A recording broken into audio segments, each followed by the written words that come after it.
ions.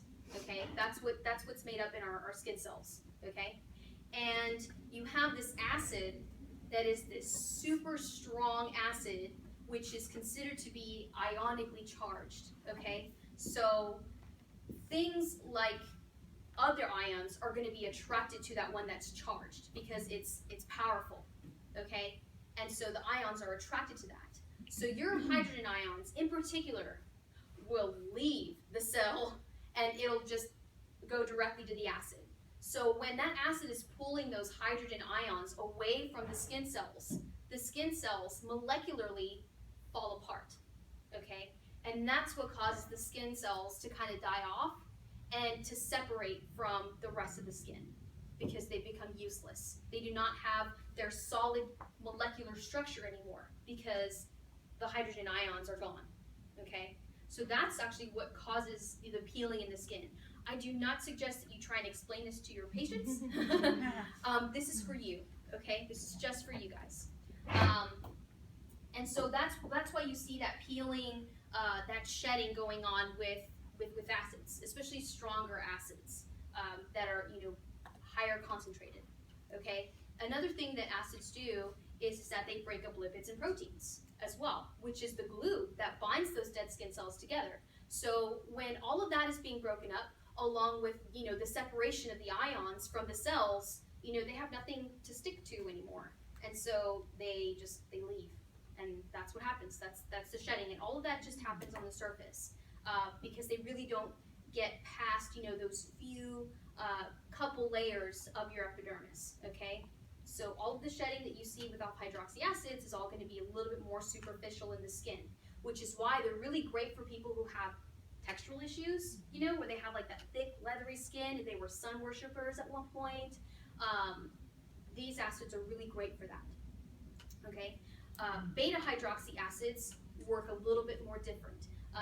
We know that they're great for very oily skin because they help kind of dry up that oil, right?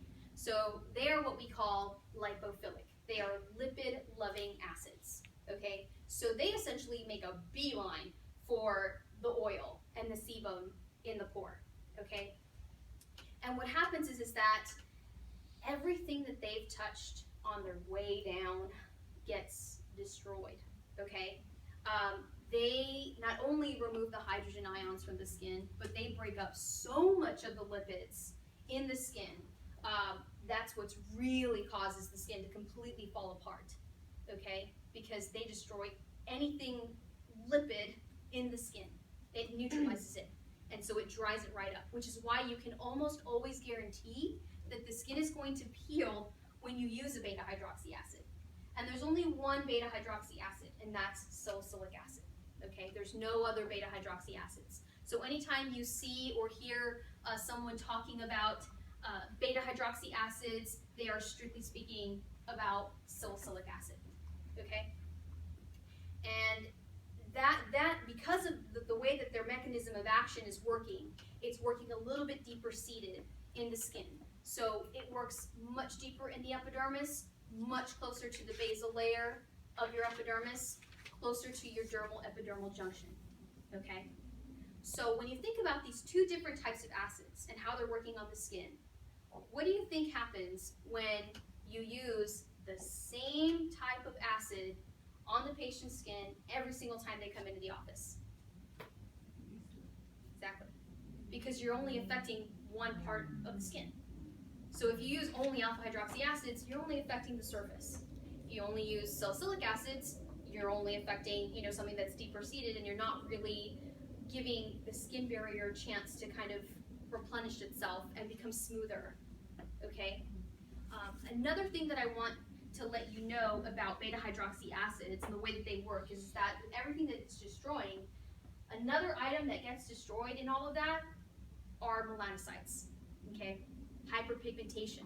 So if you have someone who's suffering from hyperpigmentation and they're having trouble removing it, if they have post-acne marks, that sort of thing, beta-hydroxy acids are awesome for that, which is why these acids need to be mixed up. Maybe the first time they come in, you start them off with a really nice alpha-hydroxy acid, You know, you can do 20, and then you can do 30, and then the next time they come in,